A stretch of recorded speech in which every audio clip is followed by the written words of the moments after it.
So here, let's talk a little bit about some patterns of cognitive aging. So this graph represents a spectrum. What I'll show you is really a spectrum of cognitive aging. And the gray area represents different trajectories that one might take as they age, starting off at a higher level, and then with aging proceeding to more cognitive deficits over time, and at some point perhaps hitting this functional threshold of dementia, or perhaps not. So here's one pathway where someone starts off high, they age and progress very slowly, perhaps reaching this functional threshold of dementia really only quite late in life if they reach that age. More significant decline over time, so they reach dementia at a younger age, and this individual starting off at a lower level and of course reaching it at an even younger age. But let's take one pathway through this cognitive universe, and imagine this would be what the person would be projected to do throughout their lifespan, potentially reaching a diagnosis of Alzheimer's disease sometime around their, let's see here, mid-70s or so. And then right there, mid-70s or so. But let's say we could intervene in some way earlier in their life, perhaps in middle age, and change that trajectory. And now they reach a level of dementia much later, or they'd be projected to reach that level of dementia much later in their life. So there's a delay in the loss of function of this individual. Maybe they, if they don't quite reach the age of 90 or so when they'd be projected to cross this line, they might never actually be in life labeled as having a dementia. So, and it turns out that if we were able to significantly delay the onset of Alzheimer's disease and dementia, by just 5 years, we would have a 50% reduction in the incidence of Alzheimer's disease. So in some sense, delaying the clinical diagnosis is in a way a cure, because then patients may not have that diagnosis during their lifetime. So when should we intervene is the question. So here's a normal aging pattern here. Here's a pattern next to it where there's cognitive impairment develops over time. So when might it be best to have this intervention? Well, maybe there are some things we can do very early in life, but this may be a little too early to change the course of what happens later in life. And clearly here, at this point, it's too late. That person has already gone over the threshold for dementia. So where in the spectrum of this person's age do we end up intervening? So this graph demonstrates different measures that might be taken of an individual's brain and of biomarkers in the brain, and can help us understand when it may be best to intervene.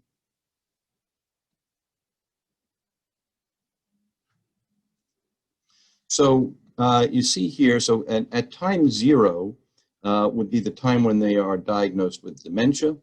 A few years before that, we might call that mild cognitive impairment. And many years before that is when we start to see, if we take a look at biomarkers such as beta amyloid plaques, start to be deposited in the brain.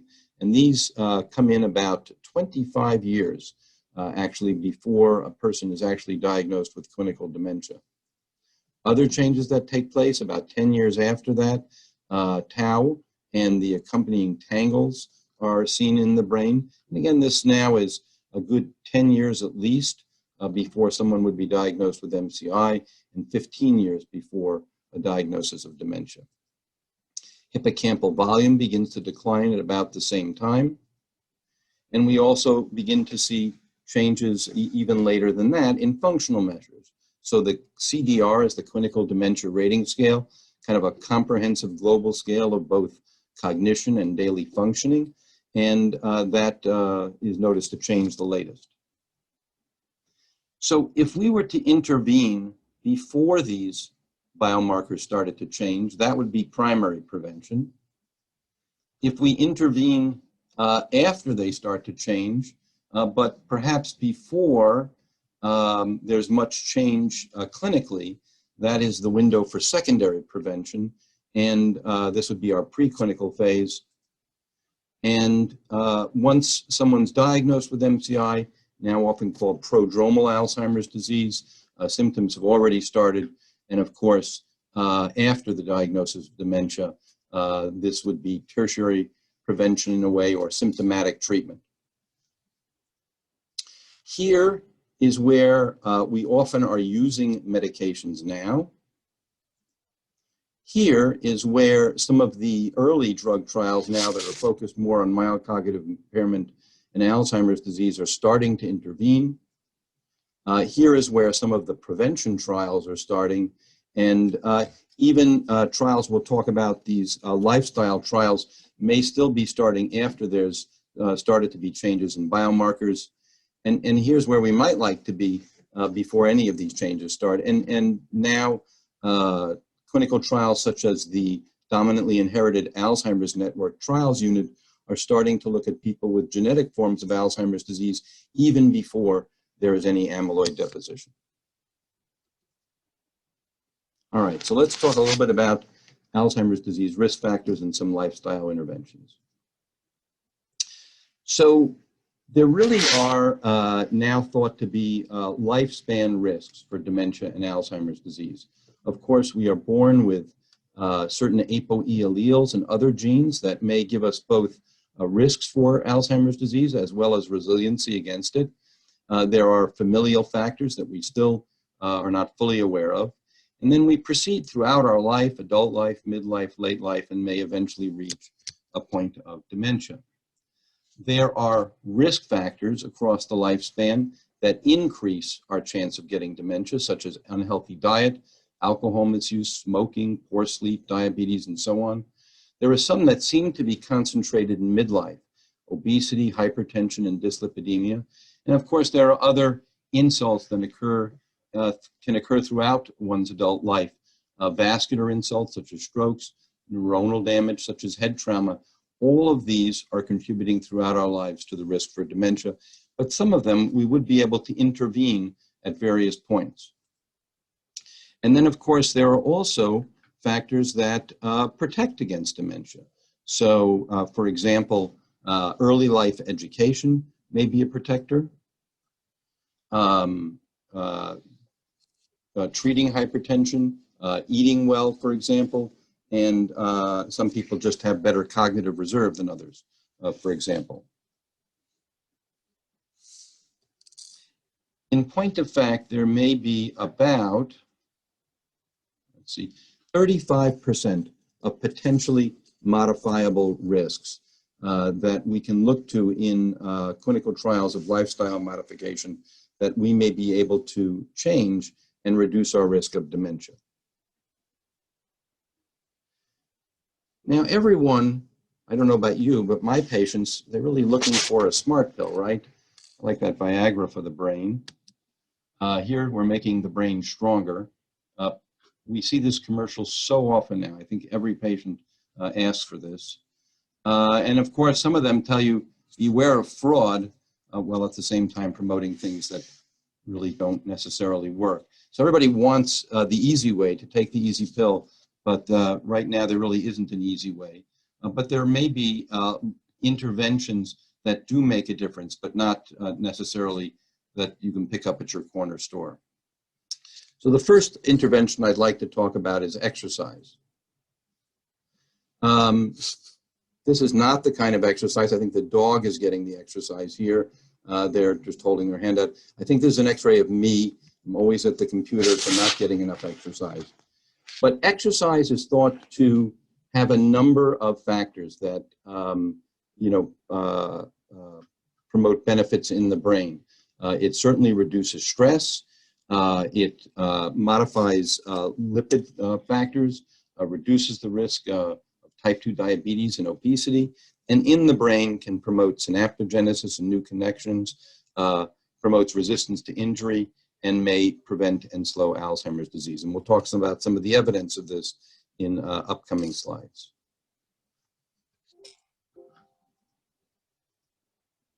So there are a number, and we're not going to go over all of these potential benefits from exercise, but work has suggested that exercise promotes neural repair, reduces oxidative stress, improves brain glucose metabolism, may help in the clearance of amyloid, and reduces neuroinflammation. And now we think that inflammation, buildup of amyloid, have a lot to do with the factors that end up causing Alzheimer's disease.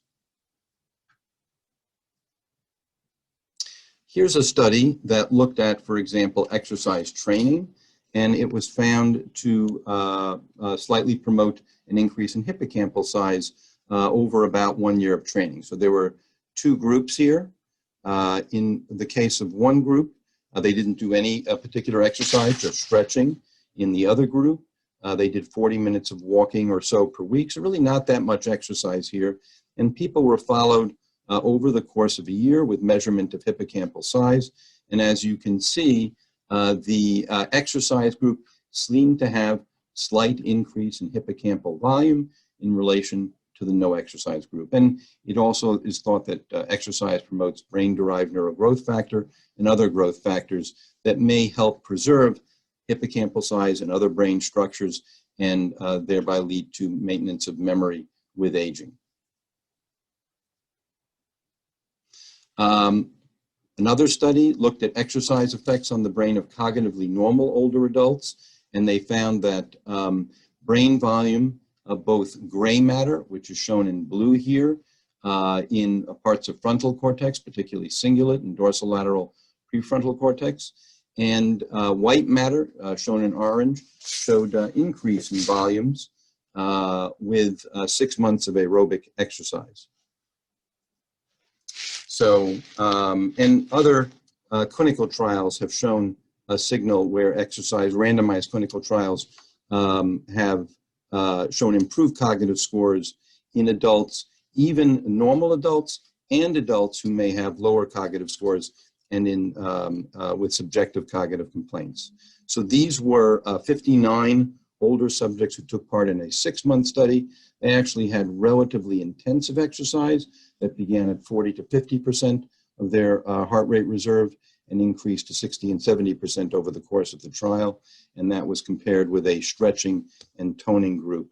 And they found those areas of gray matter increases in the brain. They didn't specifically examine hippocampus in this study. Now, there are other studies that have looked at larger groups of people, but have looked at them more retrospectively and not prospectively, but have given evidence for the benefits of exercise. So in this case, about 1,450 or so participants from previous cardiovascular risk studies, and their average age started at 50, and when they were re-examined, they were in their early 70s. And instead of asking them prospectively to exercise, people were just asked about what activity they were engaged in and then followed over time. So they were asked in a survey, do they participate in an exercise-like activity that lasts at least 20 or 30 minutes and causes breathlessness and sweating? Sounds like exercise to me. And then followed over time and looked at their cognitive performance. So the odds ratio in these patients for having dementia versus not having dementia, they were about half. So about half the risk for having dementia and almost a third of the risk for having Alzheimer's disease in people who were active versus those who were sedentary. In a similar study, 1,740 patients, normal people over the age of 65, actually normal cognition, not patients. And again, they self-reported their physical activity and were followed up over an average of about 6 years. And again, risk of dementia was reduced by about a third in people who exercised more than 3 times a week versus those who exercised less than 3 times a week. And this shows that same data just in a survival kind of graph. And these were people who exercised at least 15 minutes. And exercise could be any of these activities: walking, hiking, bicycling, and so on. And over the years of the study, they were found to have significant better survival or significantly less dementia than in people who were who did not engage in exercise. So when these data have been summarized over multiple studies, which I'm showing you here, meta-analysis of reported physical activity and dementia risk, overall, there was, across all of these studies, a benefit of exercise, so less dementia risk in people who participated in exercise across all of these studies. And additionally, there was less risk of Alzheimer's disease as well in a number of studies. So again, these are more survey studies. They did not prospectively assign people to a particular type of exercise, but fairly consistently, men and women across a wide range of types of exercise and amounts seem to show reduced rate of dementia and reduced rate of Alzheimer's disease.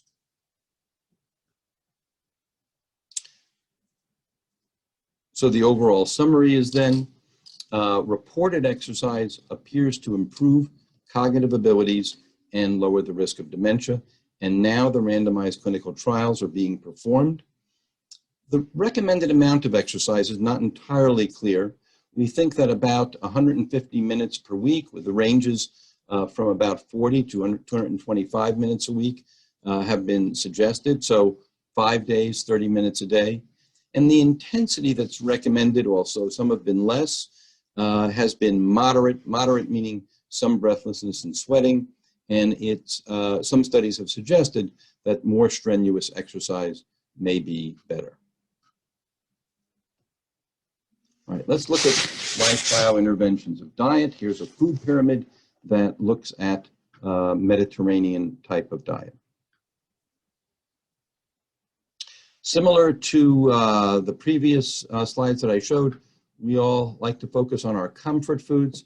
I always tell people you need to eat a lot of vegetables, not so many donuts, but here we are eating too many donuts. But what if we ate a better diet? So again, reductions in markers of lipids, diabetes, obesity, and benefits to the brain, again in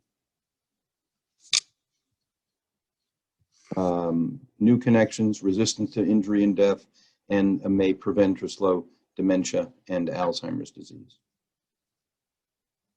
So similar to the exercise, diet may also have similar effects on neuro repair, inflammation, clearance of beta amyloid, glucose metabolism, and oxidative stress.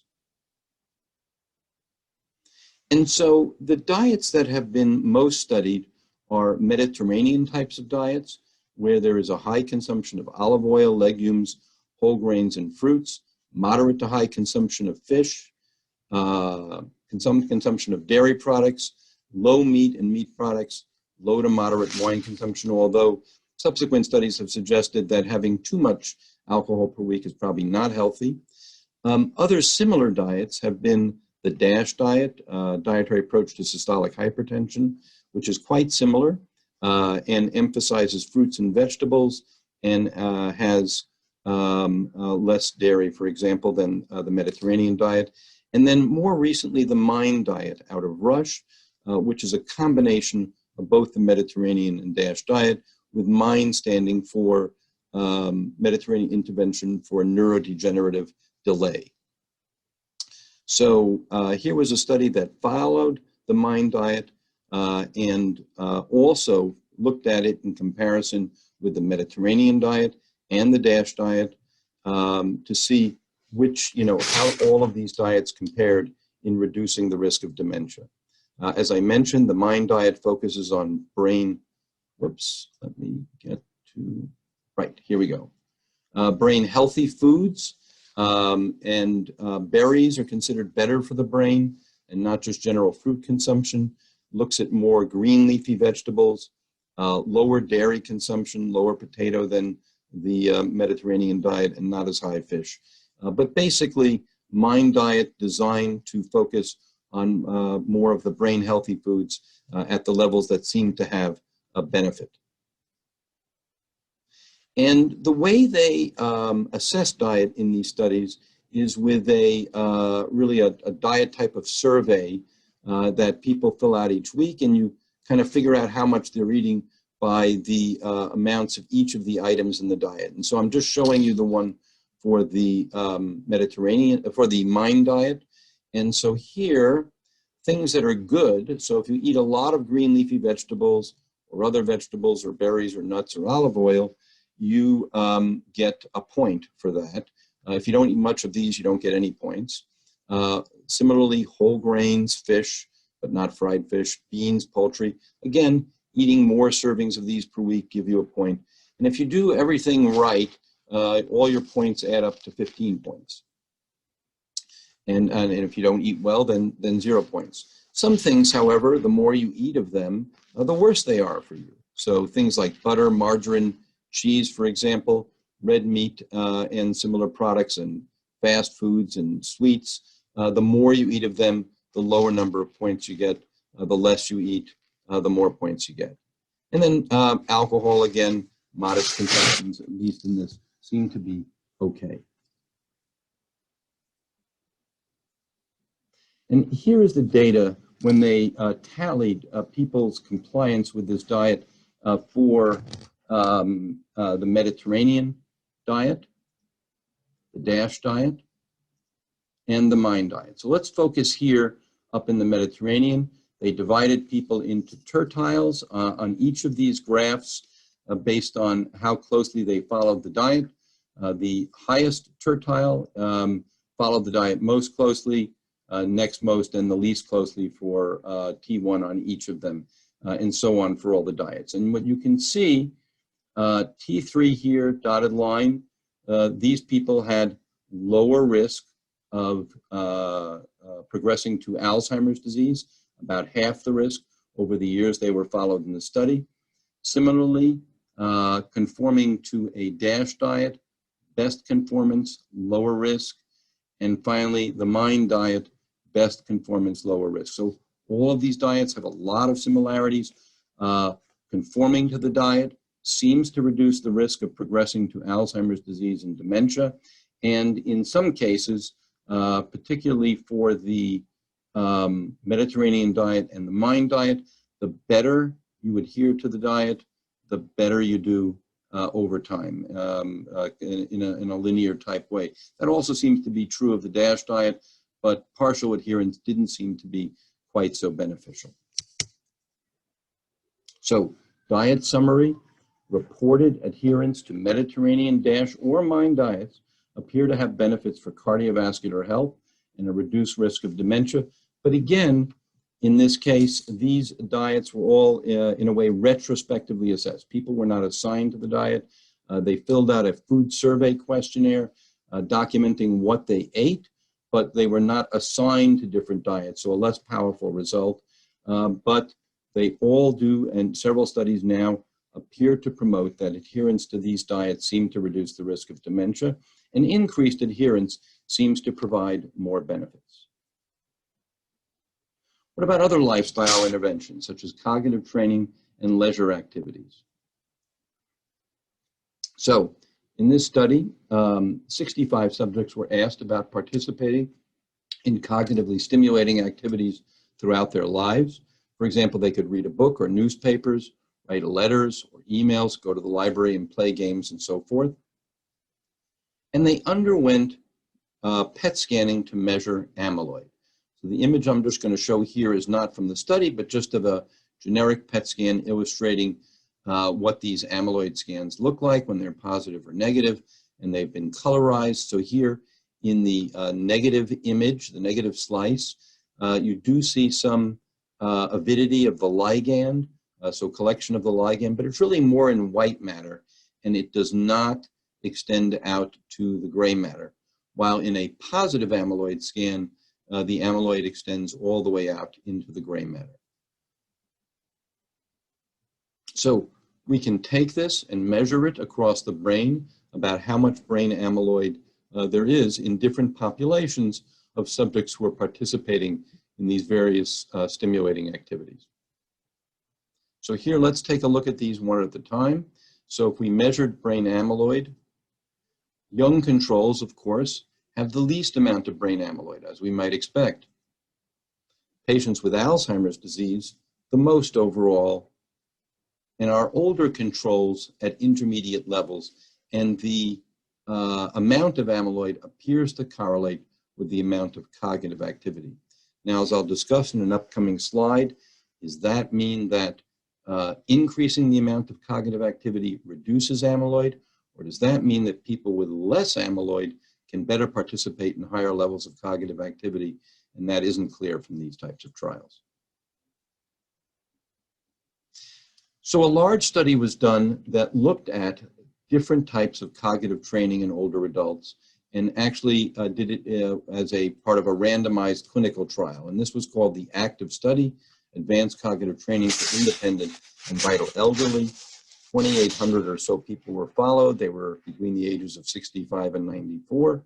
And they did different types of training. So the idea from the study was, what type of training might benefit people best over time, or does it matter what type of training they do? And then people were followed periodically and retrained periodically. So they could do memory training, learn different types of memory strategies, reasoning training, which was problem solving and pattern recognition, training on speed of processing, for example, visual search skills and divided attention, and they had their cognitive function measured and participated in cognitively demanding, and they were assessed in their participation of cognitively demanding everyday tasks. So here's the trial design. There could be an assessed at baseline, no contact control, memory, reasoning, or speed training. And then after randomization, they later got, so after they were randomized, they got 10 hours of each type of training. They were assigned to a particular training type, memory or reasoning or speed, but they didn't do all three. They were just assigned to one, and that took place over 5 to 6 weeks in 10 sessions.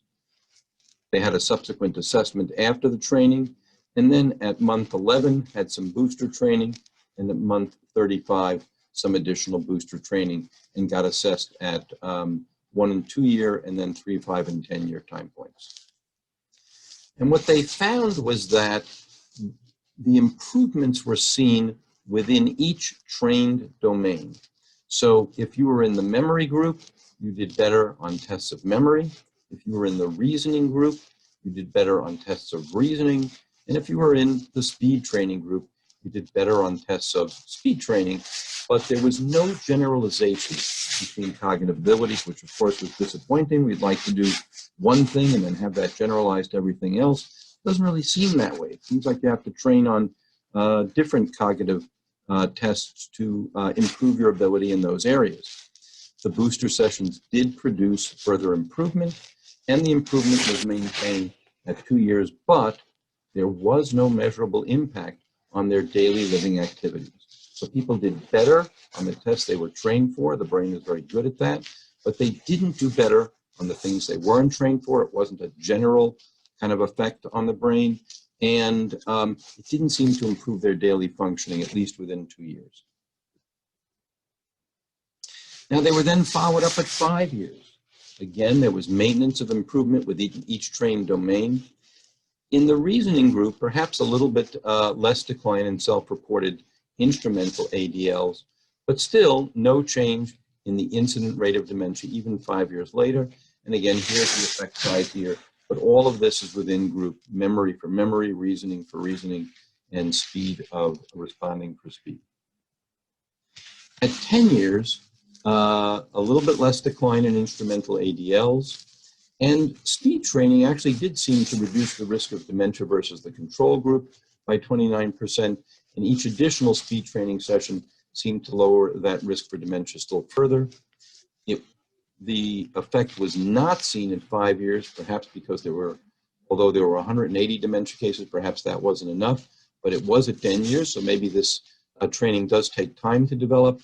And it was not seen, interestingly, we always think of dementia as affecting memory, but it wasn't seen for the memory training or for the reasoning training groups. The problem with this study, which looks like it was a winner, was that dementia per se was not a primary outcome measure. So the trial could not declare success in relation to dementia. They could only say that there was some improvement in relation to each of these domains, unfortunately. Well, let's look at a few other studies that, again, look more retrospectively and different types of engagement in social and leisure activities and whether that had an effect on the risk of dementia. So 1,375 subjects in Sweden who were at an older age, and they were followed up after about 7 years. And just like the exercise study and the diet study, what's done here is people are given a survey to ask what kind of activities they participated in. They are not assigned to different activities, which we'll get to later in the talk. And so people were asked about different, what we will call mental activities, such as reading, writing, studying, puzzles. Physical activity, they did include physical activity in this study. Social activities, nobody can do any social activities now, but imagine when you used to go to the theater or concerts or art exhibitions and hopefully one day return. Productive activities, gardening, housekeeping, and so on. And then what they called a recreational activity, watching TV or listening to the radio. And these were considered more passive in a way than all of these other activities. So let's look at the results, activity by activity. I've outlined it here. So for mental activity, in comparison with people who did very little of this, the people who did it daily, about half the risk of developing dementia. For the physical activity, about 40% of the risk, which was similar to what we saw in all of those other physical activity studies. So that's a nice confirmation of phase validity. Social activity, at 58% of the risk of developing dementia. Productive activity, also 58%. And in recreational activity, we really don't see a change between people who don't do much of this passive activity or people who do it every day. That is, this passive activity did not seem to have a much benefit, while other more engaging activities did seem to have a benefit. What about, people always ask about, Doc, what kind of puzzles can I do? What kind of computer games can I play?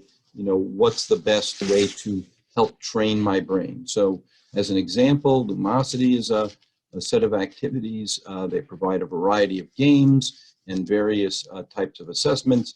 I'm sure many of you are familiar with these various types of assessments, which are often part of any standard neuropsychological assessment. The training was advertised to improve cognitive ability, attention deficit disorder, ward off AD. It helped people with all sorts of injuries and other insults to the brain, and it may stave off cognitive decline. The games are designed by neuroscientists. I know neuroscientists, they are generally fun people. I don't know about their games, but these games designed by neuroscientists. And as it turned out, the Federal Trade Commission felt that the research that the company had done really fell short because it really didn't show any real world benefits.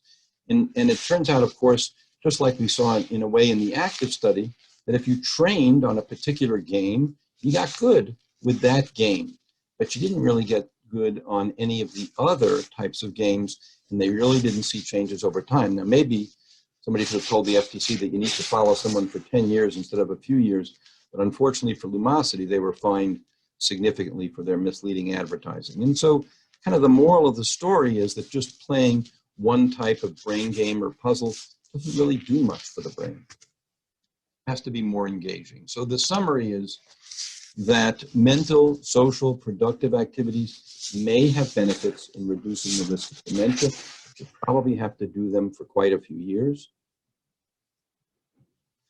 They may affect some of the biological markers of Alzheimer's disease. Again, you don't know if the activities are affecting the biological markers, or if you have good biological markers and resiliency, you do better at these activities. And we don't have enough information to recommend specific training programs. What I tell patients usually is that just like when you train your body, you do different types of exercise, you have to do the same thing when you're training your brain. All right, what about sleep as a lifestyle intervention? So sleep disorders, of course, have a multitude of biological effects. Sleep apnea, for example, increases the risk of hypertension, cardiovascular disease, and diabetes, and clearly these are all vascular risks. While in the past, people used to divide up dementia and say, oh, Alzheimer's disease, we have vascular dementia. We now know there is really a close correspondence with vascular disease increasing the risk for Alzheimer's disease significantly, and Alzheimer's disease also affecting the vasculature. In some patients with sleep apnea, of course, they become hypoxic at night, low oxygen, and that may cause injury to neurons. And in this study, they looked at sleep deprivation in relation to brain amyloid. So they followed groups of subjects. They did amyloid PET scans, assessed whether those subjects slept more than 7 hours, 6 to 7 hours, or less than 6 hours at night. And people who got more sleep had less brain amyloid, the ligand just showing up in the brainstem in white matter, while people with less sleep showed up with much more amyloid throughout the cortex. Sleep disordered breathing was also followed in data, and again, more retrospective, from the Alzheimer's disease neuroimaging study, ADNI, which is a longitudinal observation study. And people reported that they either had a history of sleep apnea or no history of sleep apnea, and then divided into subsets that either had mild cognitive impairment or mild dementia. So the blue line are people who did not have sleep disordered breathing. The green line are people with sleep disordered breathing. In the case of mild cognitive impairment, looking at a survival curve, people with no sleep disordered breathing, onset of mild cognitive impairment, average age was really close to 90. People with sleep disordered breathing, average age of onset of mild cognitive impairment was in the late 70s, so a full 12 years earlier. For Alzheimer's disease, similar types of result.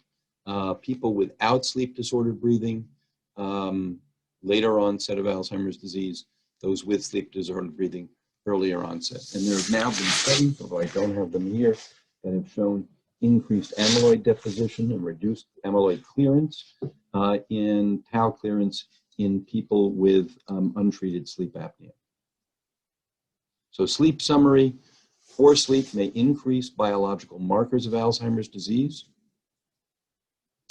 Sleep disordered breathing and lower oxygen may increase the risk of vascular disease, cognitive impairment, and dementia.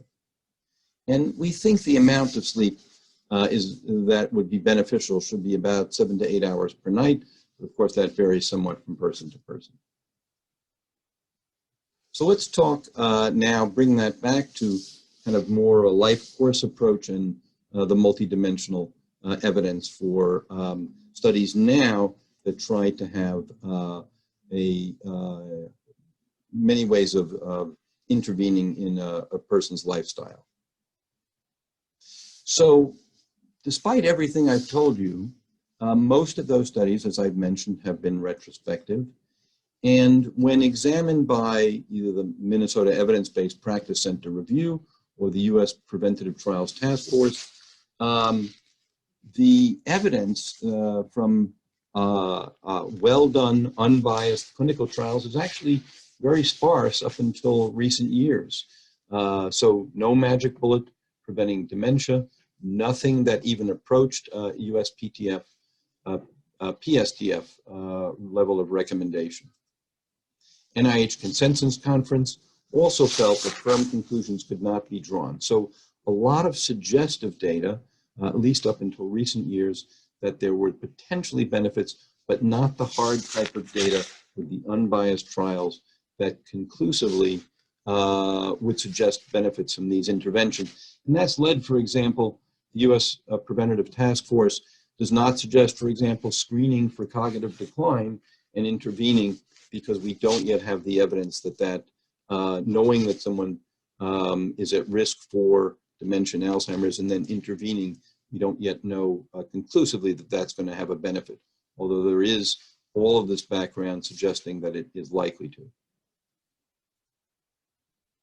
So a number of confounding factors. So I've mentioned the lack of randomized controlled trials. I've mentioned the fact about reverse causality, particularly in relation to the cognitively stimulating activities in that brain amyloid, for example. Does the accumulation of brain amyloid mean you can't participate in stimulating a cognitive activity, or does doing the cognitive activity reduce the brain amyloid? So we often see depression in relation to dementia. Is it the cause of, or is it the result of having dementia? There may be commonality and be common underlying factors that make it difficult to discern which is having the most effect. And of course, as we know in these types of studies where it's not prospective and you don't design the intervention, correlation does not equal causation. And this is most clearly shown in this wonderful website that looks at correlations. So here we have a 0.99 R value in the per capita cheese consumption and the number of people who died by becoming tangled in their bed sheets, just showing that you can't always tell whether things are related or not, but I no longer eat cheese when I go to sleep. All right. Now, there is some other evidence that interventions are beginning to make a difference in the US and in other first world types of countries. There has been evidence in recent years that the rates of dementia are declining, even though the numbers of people with dementia are increasing because the older population is increasing. Interventions, particularly vascular type of interventions, may be making a real difference in the risk of people becoming demented later in life.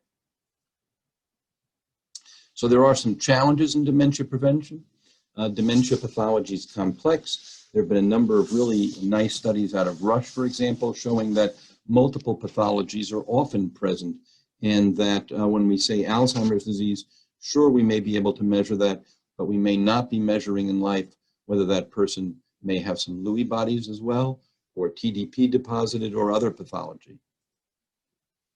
As I mentioned, the prior meta-analyses reviewed limited, there have been very limited randomized clinical trials which have used single interventions with limited time frames. So in some cases, such as the active trial, there was evidence that you really had to wait, you really had to do the intervention for many, many years to have its effect. And our usual way of doing trials of 6 months, a year, may not be long enough to show benefits. We know that there are resilience factors because there are some people with quite advanced neuropathology who seem to have no dementia. So there may be factors that we don't understand yet that give people a resistance to the pathology that is progressing. And so in looking at all of this, the Alzheimer's Association a number of years ago decided that there probably was sufficient evidence to at least support a link between several modifiable risk factors and a reduced risk for cognitive decline, and that's led to their support in some recent studies that have looked at these lifestyle factors. And so a lifestyle, what's called a lifestyle approach may be most applicable, and that is considering how we intervene throughout life in all of those factors that may lead to dementia and reducing the risks in a multidimensional type of way. So I showed you this slide before, showing that there are both unhealthy factors across the lifespan and healthy factors that reduce the risk of dementia. Livingston and his colleagues have published some articles in The Lancet now that have looked at documentation of these risk factors throughout life. So in early life, education has about a 7% risk on the development of dementia. So early life education is a benefit throughout life. Less education, greater risk of dementia. In midlife, hearing loss, traumatic brain injury, hypertension, alcohol of more than 21 drinks a week or 3 drinks a day, and obesity. All of these are factors in potentially eventually developing dementia. And later in life, long-term smoking, depression, social isolation. Think of all the social isolation that's taking place now for people. Physical inactivity, air pollution actually, and diabetes. All of these are also factors, and many of them are quite modifiable. And the earlier version of this slide, which I think was from 2016 or 17, said that potentially modifiable was about 35%, and now they're saying that it may be up to 40%, where these promoting these interventions to promote health may reduce the risk of dementia. So let's talk about some recent studies and a multidimensional approach to these interventions. So the finger study was really the first study and is now attempting to be widely replicated, but was a 2-year multi-domain intervention of diet, exercise, and cognitive training, as well as vascular risk monitoring and advice on healthy practices for people. It was done in Finland. There's Finland. 1,260 people who were at risk, and they were between the ages of 60 and 77. So either people were randomized to a multi-domain intervention, meaning they got the nutritional advice, they got an exercise program, cognitive training, and vascular risk monitoring, or they just received the usual regular health advice, and people were followed over time. And even over these 2 years, the results were quite remarkable. This is just a recap of that.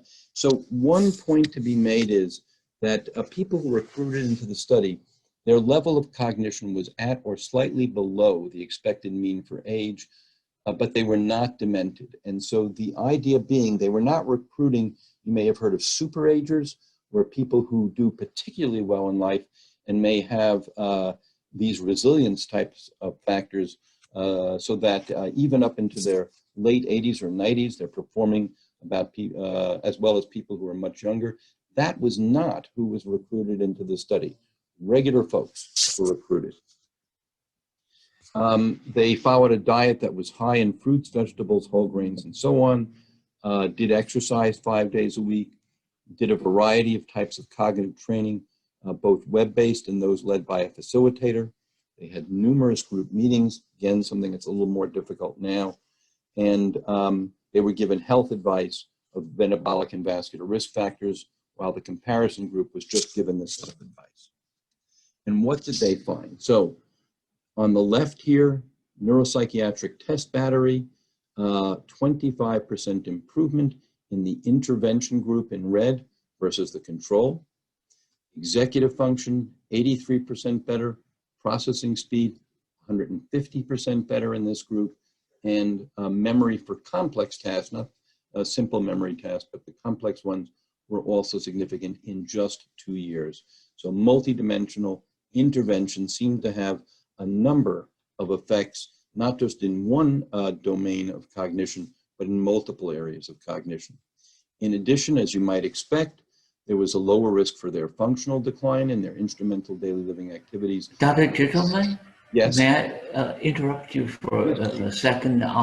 Why is it, can you go back to the, why is it that the control group also showed an increase in the executive function, processing speed, and so forth?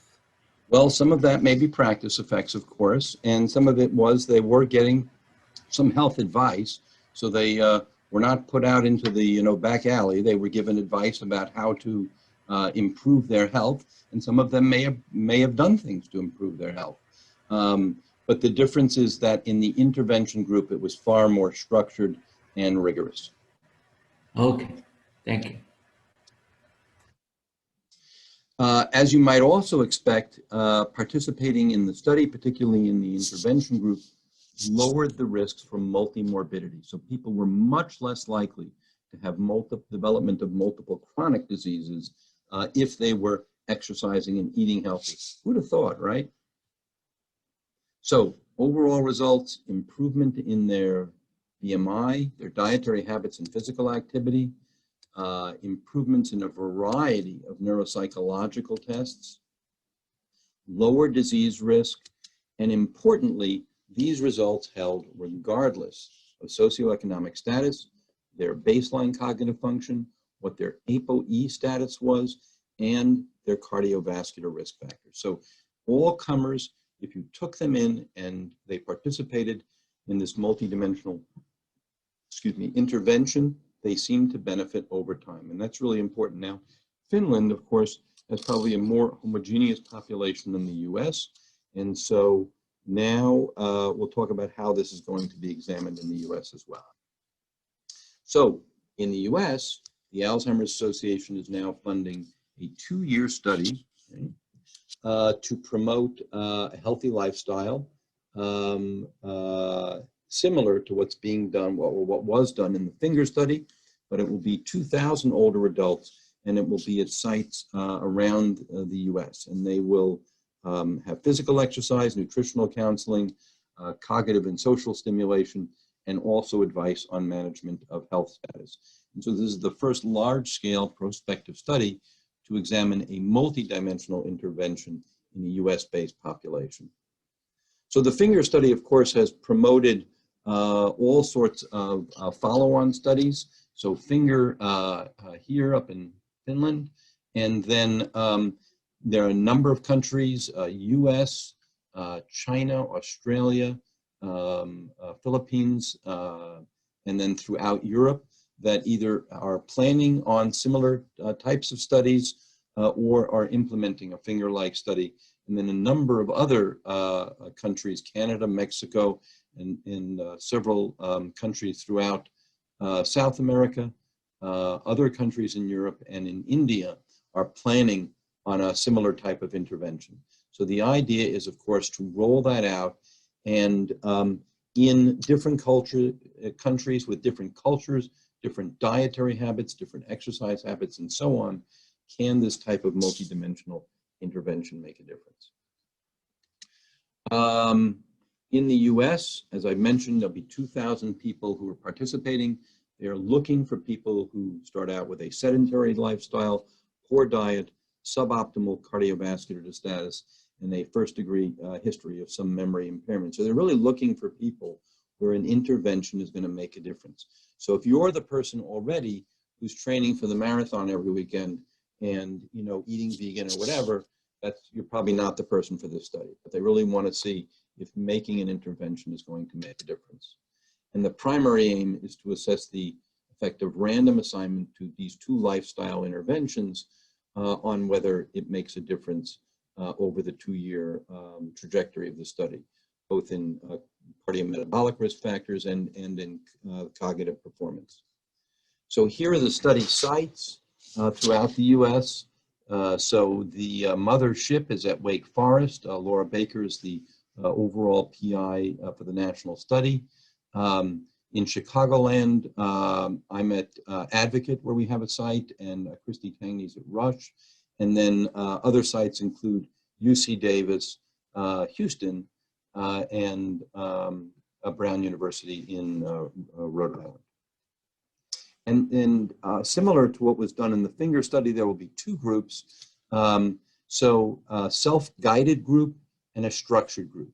So both groups are given information about how to modify their lifestyle, but the self-guided group have to do it, you know, on their own. They're self-guided. They can take that and they can design a whole program for themselves. The structured group are expected to show up. They're held to account, and you know, with their participation is followed quite closely. And so, of course, the hypothesis is that there's likely to be a difference between these 2 groups in adherence to the various components of the study, and that difference in adherence will favor the structured group. So here, participants design their own lifestyle program. They get education on healthy lifestyles and brain health, and they do have annual health monitoring. Here, they're provided that structured intervention. They are followed over time when they go to the fitness center, when they do their exercise is followed, and then they have more frequent health monitoring. The study will also leverage these results in a number of ways to look at other aspects of brain functioning. So there'll be a follow-on imaging study for about 1,250 people. They'll get brain MRIs and then amyloid and tau PET scans over 2 years. There's a follow-on neurovascular study that's going to look at components of aortic compliance, blood flow, and CO2 responsivity, and so on in a neurovascular study. There's a sleep study that will monitor people overnight with simplified oximetry and actigraphy to look at measures of sleep. And there'll be a gut microbiome study as well. Probably look at measures of the gut microbiome, inflammation, and so on. So tremendous amount of data that will be coming out of US Pointer in a few years. So summarize general risk reduction recommendations. Physical exercise, we talked about probably about 150 minutes a week best. Some lightweight lifting may also be beneficial. Healthy diet, Mediterranean diet, DASH or MIND diet, all really quite similar, all based on very similar principles. You know, brightly colored fruits and vegetables, ocean swimming fish, chicken, using olive oil as the primary oil, eating nuts, not much red meat, and as I say, very few donuts or very few sweets are what these diets focus on. Mental exercise, you know, being engaged in something, having a hobby, intellectual, social, productive activities are probably best. Passive activities, not as good. They don't have to be shunned, but try to participate in things that are more stimulating. Getting regular sleep is very important, as is treating sleep disorders. One thing we didn't touch upon, but was in the lifestyle approach described by Livingston, is the importance of sensory deficits. So hearing disorders, particularly beginning in midlife, have a significant impact on the risk of dementia. You probably notice it more because more people are probably likely to wear glasses throughout their life than they are to have their hearing assessed and have hearing aids. But hearing can have a very significant impact and should be managed. Depression, we didn't talk about that, but that was mentioned in a number of the slides, that stress, for example, and depression may have a significant impact on the risk for dementia. Whether treatment of it, cognitive behavioral therapy, medications, and so on make that difference in that risk is not yet known. Alcohol use should be limited. I think now it's less than 2 drinks a day for men, 1 drink a day for women, but limiting alcohol use is probably important. Obviously, avoiding head injury, very important, particularly younger in life where we may participate in contact sports that can have a very significant effect with time. Anticholinergic medications, we didn't speak about them, but there's a number of studies now suggesting that chronic use of anticholinergic medications,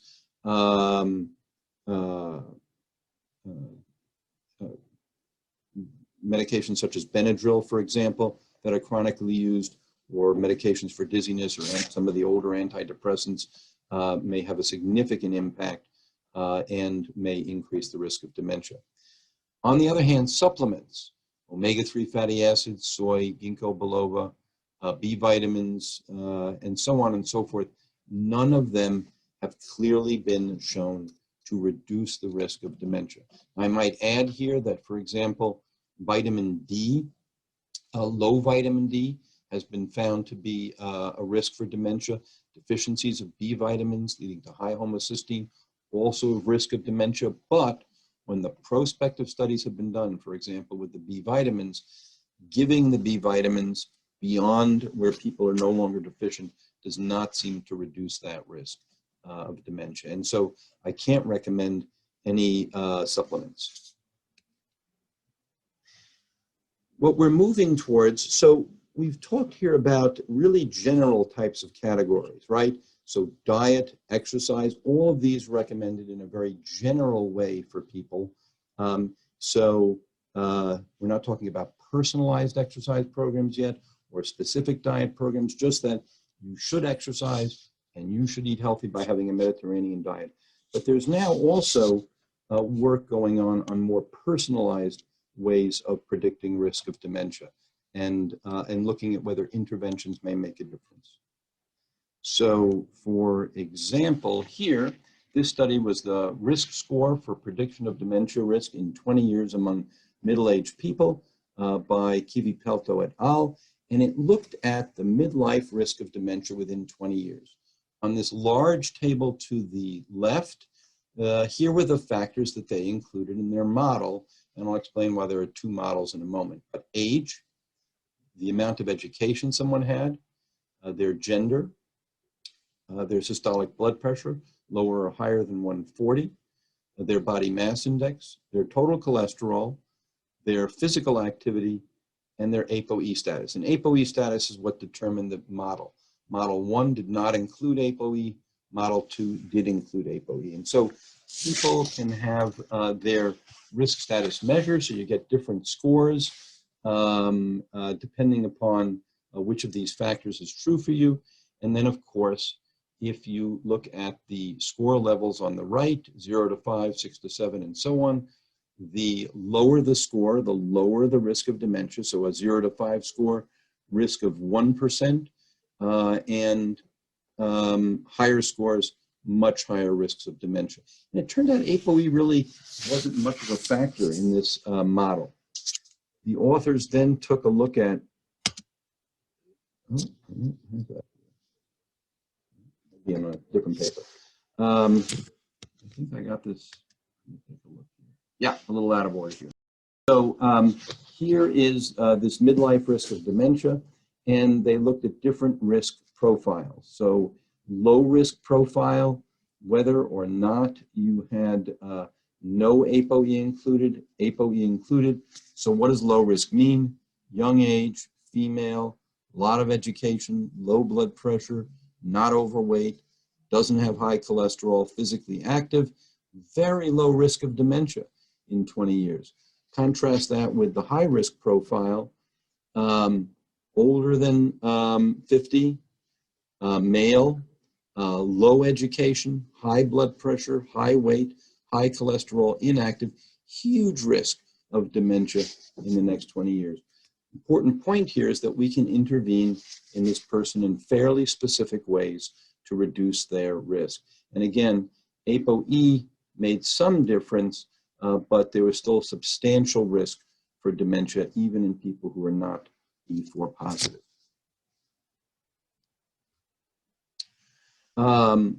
This was also done in older adults. So I just showed you the midlife data. Here's the older adult data. Again, age, low score on cognitive testing. This is the 3MS, kind of a mini mental status, but with more questions. The digit symbol substitution test, kind of a executive function kind of test.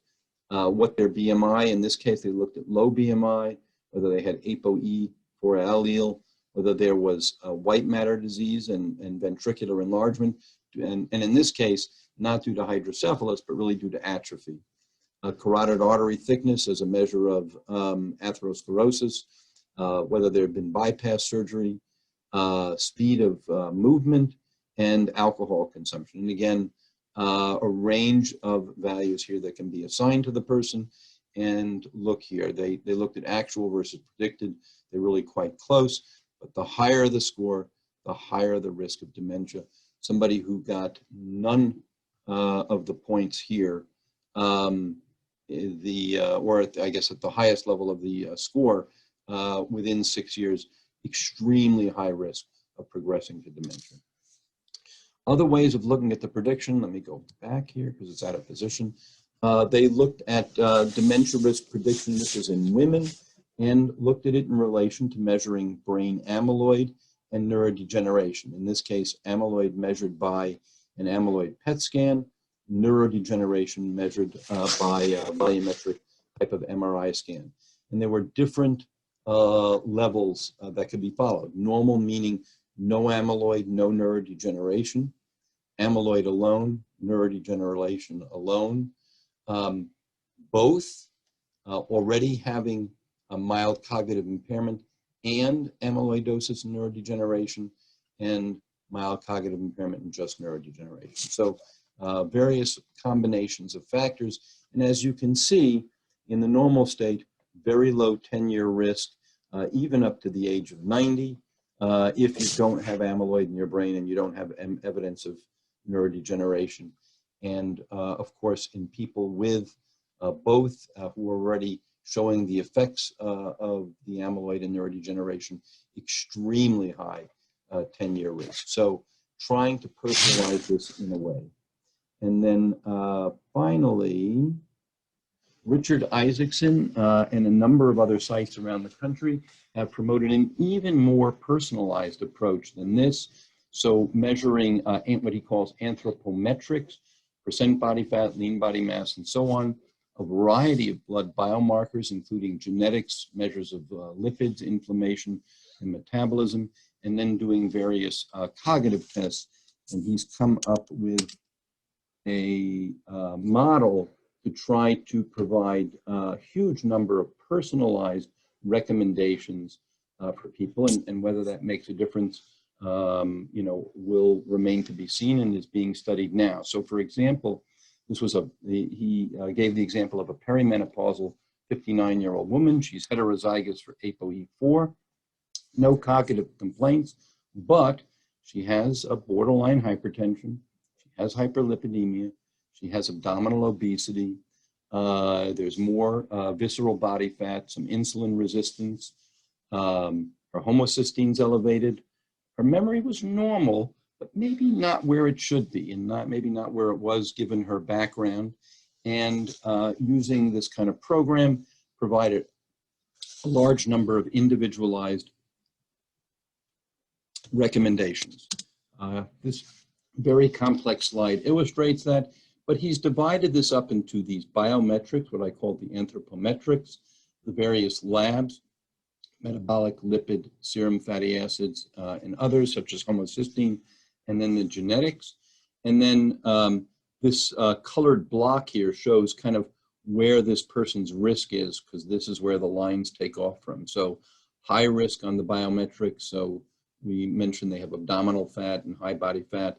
High risk on their metabolic risk factors, a poor lipid profile and fatty acid profile, high homocysteine, a low vitamin D level, ApoE4 positive, and then a number of very individualized recommendations for this person, both nutritional, exercise related, cardiology referral for treatment of blood pressure, and then general health related.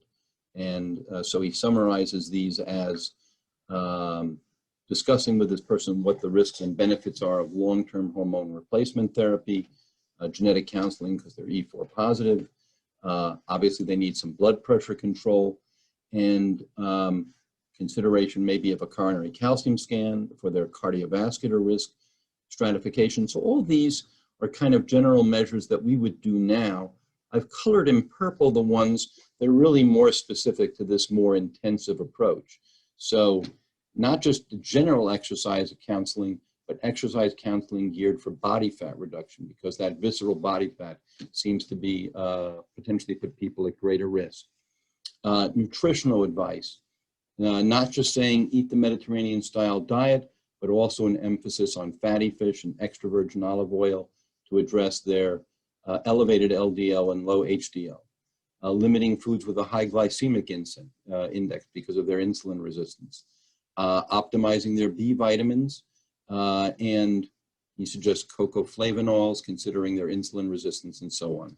And then some other general recommendations. So these are really quite specific recommendations over time in this individual. So I think I've provided some evidence of both general ways of reducing lifestyle risk factors, and these are now being studied in a more rigorous way, and then maybe the future in which we will have, each of us have our own personalized risk reduction.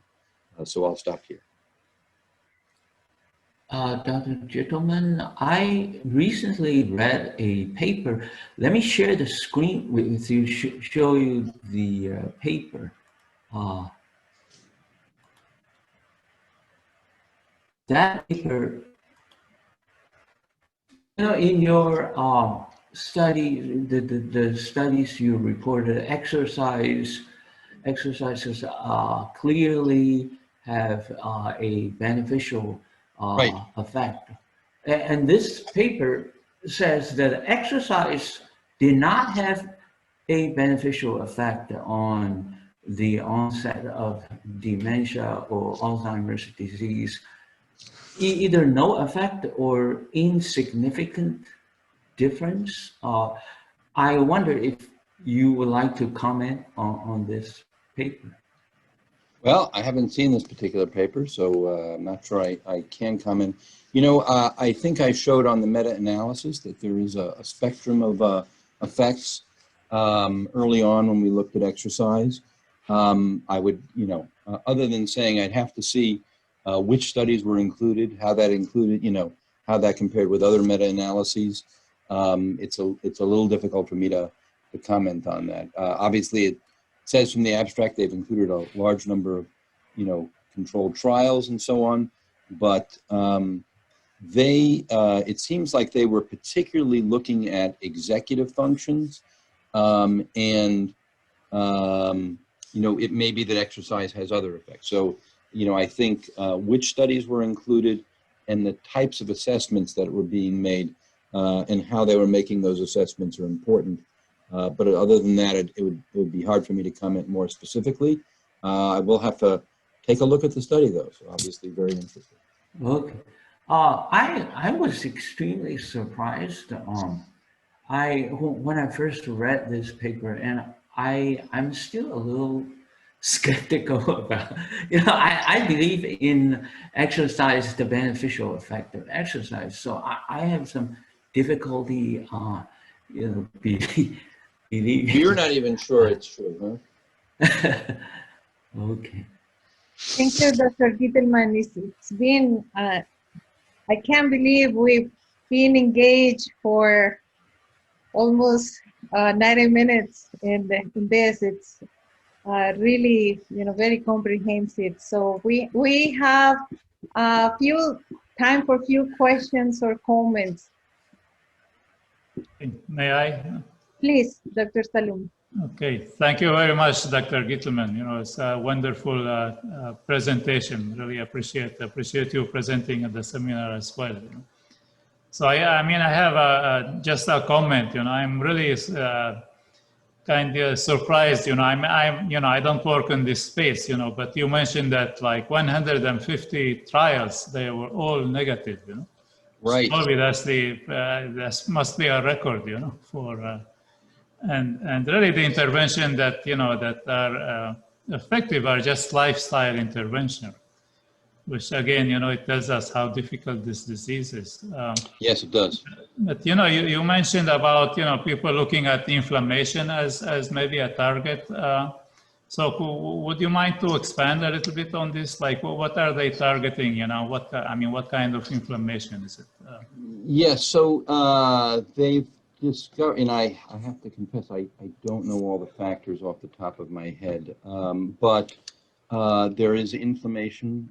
They've determined, for example, around these amyloid plaques, and there are a number of, I think inflammatory biomarkers in the brain, although I don't remember which ones. I'd have to look that up for you.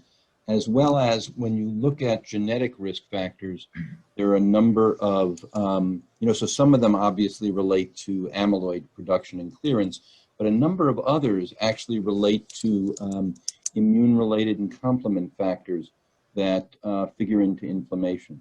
So as a risk factor for Alzheimer's disease. So this does seem to be significant. And there have been tantalizing results that have not been able to be replicated prospectively. So for example, when they looked at arthritis clinics and people taking non-steroidals, for example, over many years, those people seem to have a reduced risk of Alzheimer's disease. But when you prospectively gave them non-steroidals, that didn't seem to work out. Similarly, studies have been done with statins, not so much on the cholesterol end of things, but because statins also have anti-inflammatory effects. Oh. So there have been a number of these factors. I just don't remember the specific molecules, but there is evidence of inflammation in the disease. Oh, okay, thank you. And you know, in terms of the kind of targeting the treatment to the phase of the disease, you know, I mean, we are talking about delaying. I mean, really more delaying than right. Well, we all die of something, right? So there's no escaping that. Yeah. So, but if if you're projected to develop Alzheimer's disease at 95 and you live to 90, things have been going very well for you. Right. And then you don't develop it. So that's really the race here, isn't it? So that delay is so important because I don't think we can get rid of all the neurodegeneration affecting the brain. Okay. All right. Thank you. We have some comments in the chat. Dr. Shu says that she thinks that exercise is more beneficial when compared to diet and other factors on review and in the meta-analysis. And that she said that that's quite convincing. Yes. Yeah, and I agree. And I think the benefits of exercise are really at the top, maybe diet next, and others have been a little bit more difficult to demonstrate, or maybe they just take longer to demonstrate over time. A lot of the sleep data is more recent, for example. Yeah, none of us, I know I don't exercise enough. So, or probably get enough sleep either. Well, I've been getting these messages from the, private messages saying, well, it seems like we really need to exercise, or it seems like we really need to eat well. And Dr. Shu comments that she's doing Zumba every day, probably right after the talk. And Dr. Swat Gadar comments that this is an excellent and comprehensive presentation that serves as a great model on how to share evidence from an extensive body of literature.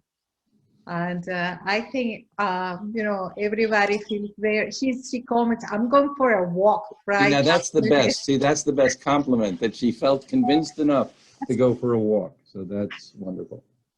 Yeah, I think that we are all very motivated. And given that you have this really encyclopedic knowledge about clinical trials and prevention, and so we are in a Hispanic community. 95% of the people living in the valley are Hispanic, and there is no Mediterranean taco here.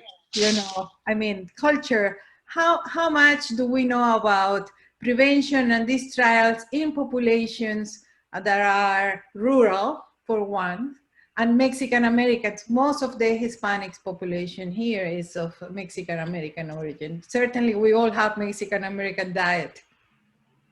Yeah, and in fact, unfortunately, African American, Mexican American, Hispanic American, greater risk of Alzheimer's disease in those populations. Is that because of poor health or other factors? I don't think we know, but one of the things Pointer is focused on is on minority and underserved populations, because it is so important. And Chicago has a huge Mexican American population, so we hope that they are engaged in the trial. So you are saying that really there is not enough knowledge already to say, for example, this is specific personalized approach or general approaches in populations that are rural and that with low level of education. We have one of our counties here, it's the second with the highest proportion of Alzheimer's in the country. Wow. Wow. And this is rural, and 65% of older adults are below 9 grades of education. So, when we engage with these populations, we, physical activity and mental activity take a different meaning. Even have a red wine, really, it's a jump from culture. Yes, absolutely.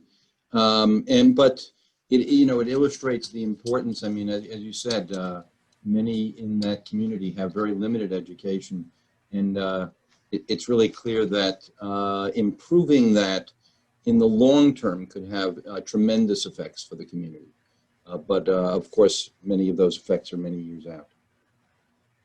Dr. Gitelman, in psychology, we say about 50% of our physical conditions or mental conditions is determined by genetics, and the other 50% by environmental factors. Can you say the same thing for Alzheimer's disease? 50% is determined by genetics or hereditary factors, the other 50% by environmental factors. So in that slide, in the Lancet study by Livingston and colleagues, their most recent estimate is about 40% by what they call modifiable, or I guess environmental factors, and about 60% genetic. Okay. So close. And that's up from 35% a few years ago. So I think as we learn more, that suggests that we're finding more factors in the environment to focus on. Okay. Thank you so much. I don't know if there is any other burning question there or comment. Yeah, I have a quick. Okay. Thank you. Great presentation. Really enjoyed it, learned a lot.